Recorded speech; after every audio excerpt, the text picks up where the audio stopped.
Periods టైంలో వేసుకోవడానికి నాకు సపరేట్గా నైటీస్ అయితే ఉంటాయండి. ఓల్డ్ నైటీస్ ఉంటాయి కదా, అవైతే పక్కన పెట్టేసుకుంటాను అనమాట ఆ టైంలో వేసుకోవడానికి.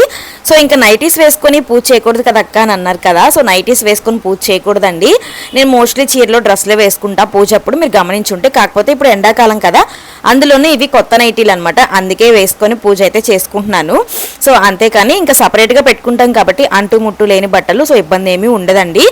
ఇక కాలర్ నైట్లు అయితే తీసేసుకున్న, వీడియోస్లో కూడా కొంచెం చున్నీ వేసుకోకపోయినా ఏమైనా సరే కొంచెం నీట్గా కనిపించిద్దిలే అని. ఇవాళ అయితే ఎల్లమ్మ తల్లికి కట్టె పొంగలు అయితే చేస్తున్నా. నాకు కొంచెం జలుబు చేసిందండి, వాయిస్ కూడా రావట్లేదు. ఇక అందుకే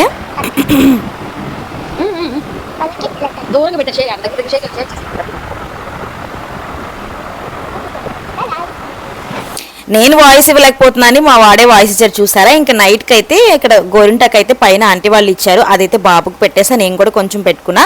పైన బాబు అయితే ఆడుతూ ఉన్నారు. సబ్స్క్రైబ్ చేసుకోండి.